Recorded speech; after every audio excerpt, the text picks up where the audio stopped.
I've been up about an hour. I'm in the back of the truck, and I parked in one of the industrial areas of Portland. Right off 130 something in Airport Way. Building over here is reminiscent of Skynet from the movie Terminator, and yeah, behind me here we've got a few trees and whatnot. So it's been a quiet change of pace from where I have been, which is around Laurelhurst Park, around Inner Southeast, around 39th and Hawthorne, kind of in the 40s going up in the neighborhood. And that's kind of nerve-wracking in that area to stay, because there's a lot of people there that, don't want someone parking in front of their house. Obviously, that's sleeping in their vehicle. I haven't been seen yet by a single person. I find that to be amazing, but it's also not very relaxing, knowing that you're hiding from people. There were airplanes overhead. I heard that all night. That was also a nice change of pace, and I was able to sleep under those conditions. I'm writing more about my experiences over at alexansary.blogspot.com. When I have time and more inspiration, I'll change things up on alexansary.tv. But alexansary.blogspot.com is a place where I'm going to be, expressing more of my views through the written format. And when I feel inspired, I will make a video. This is a new camera I have. This is a tripod.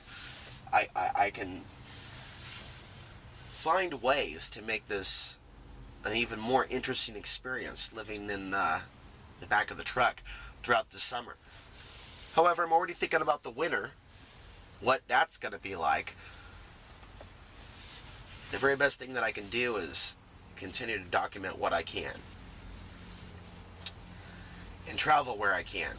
So any donations for gas money, $10, $15, $20, even if it's just 10 from one person, that can help at least get me somewhere else. What I'm finding is that when I'm able to move around, it's a lot easier to keep things together and explore different things, especially when nature's involved. When I'm stuck kind of in the inner city, things are a little bit more challenging. One reason why I find myself in the city is it's kind of easy to blend in.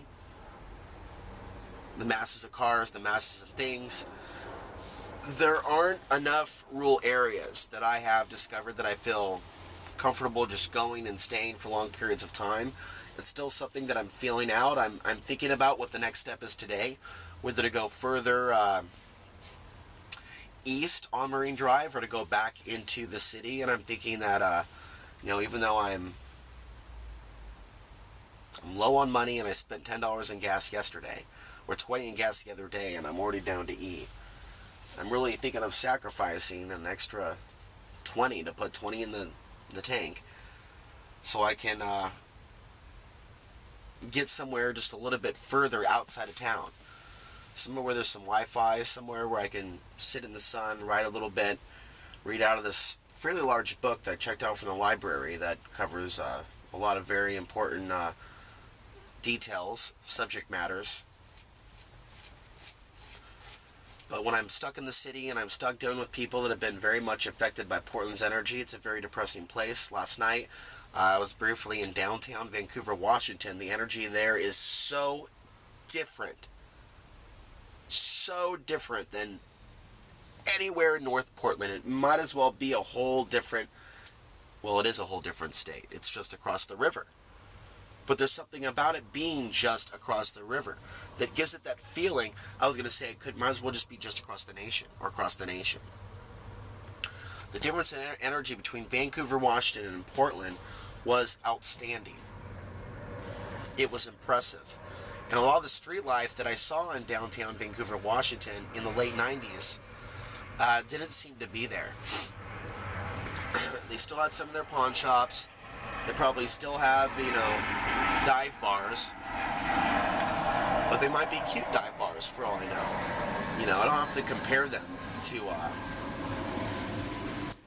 Portland. I noticed that the women were happier. They were smiling a lot more.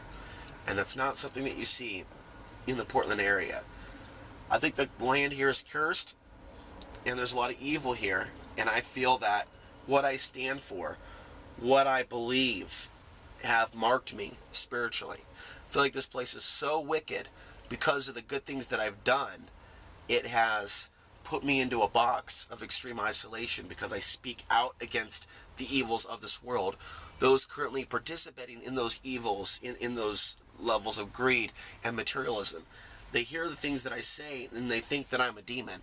They think that I'm a very evil person. A lot of people don't know that I'm wandering around in a town where I said some pretty unpopular things years ago about our world as it is. Most people don't do that because of the social consequences. And could that have played a part in me losing my job at the steakhouse? Very, very likely. I wasn't liked at that place. And I left Portland, and I didn't want to keep playing the game. You guys know the story. I had my adventure seeking freedom. I returned to Portland thinking that some of the people that had asked me, Alex, when you're coming back to Portland, if maybe they would have a job lead for me. Not just, have you tried Craigslist? That insults my fucking intelligence. That spits in my face. When people ask me, have you tried just to get back in line? Have you tried to get in the rat race? That's insulting to me. I didn't come back to Oregon to get back into a fucking rat race. But apparently I did. And I will have to survive it psychologically and spiritually. And I'm working on doing that now. When you're homeless, and you're in that category, certain people don't want to help you because they think you deserve it. After all, why aren't you successful? I mean, there must be something wrong with you. After all, you're intelligent. So because you have this going on, you must have something seriously evil going on the side. Oh, we can't help you, Alex.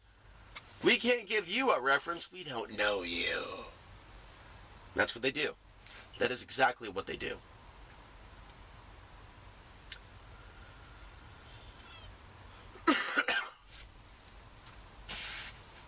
I try to not trash my body. I try not to smoke. You may have heard a mini wheeze just then. Smoking my Blue Pack American Spirits can help here and there, but most of the time I haven't been smoking.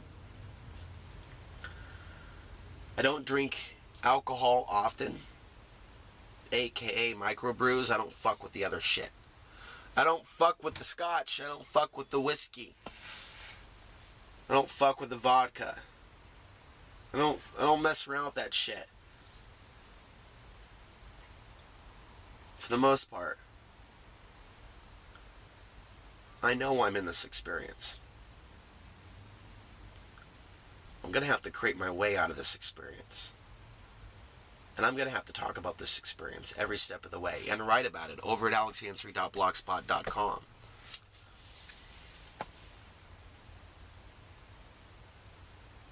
You can bookmark that site. You can sign up for some RSS feeds. So when there's a new post, you get it in your email or something like that.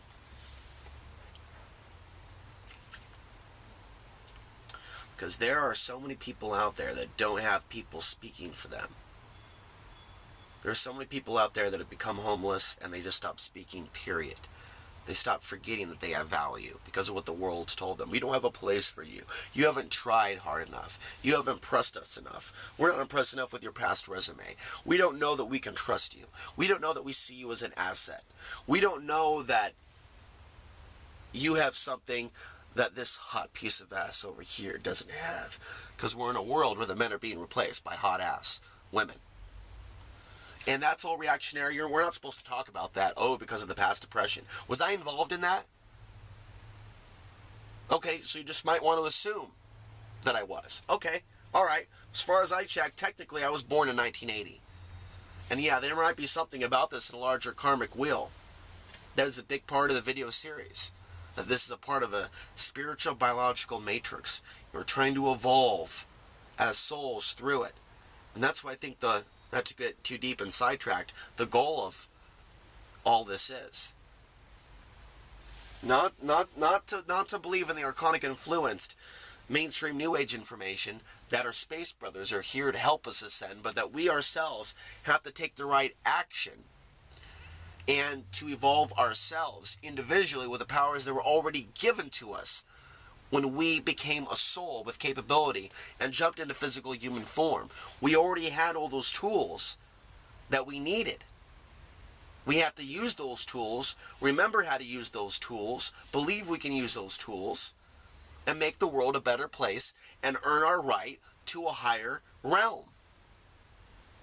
The other stuff, name calling, calling people negative, ostracizing people that have a different way of life, all that's darkness and evil and has its own karmic consequences. We're in a big karmic wheel that a lot of people won't admit, even those that believe in karma. And there are so many reasons why things are happening the way they're happening. Sometimes it's karma, but sometimes it's advanced soul training, where we experience a whole lot at once because we're meant to rise over it, through it. We're meant to overcome, and I meant to overcome this, and I meant to talk about it. There's a lot of people out there that don't even want me to talk about this experience, that want me actually to blame myself and spend my time getting back in the rat race so they don't have to hear this. So it doesn't disturb their white picket fence reality that things are okay, and that things will always be okay, and that they can just have a part to play in the system, and that there will always be structure for them to provide for them and their families. Because I represent a truth that goes outside of that, I will always be seen a certain way to these people, a nonconformist that just can't fit in. But they will use the words that they choose to use. And they will look at it through their lens, and that is their right. But for whatever reason, some of these people are still listening to these videos anyways. And there must be a reason for that.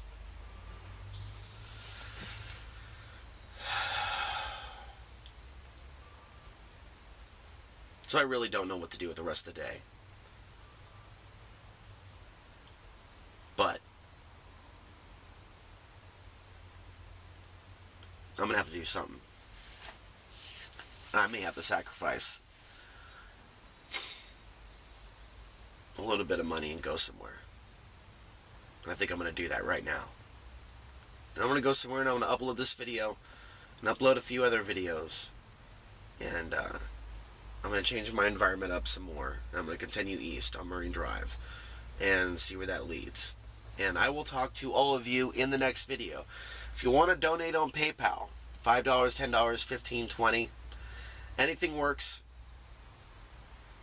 If you don't have the money, don't worry about it. It's not really an official call out. I'm really trying not to do that.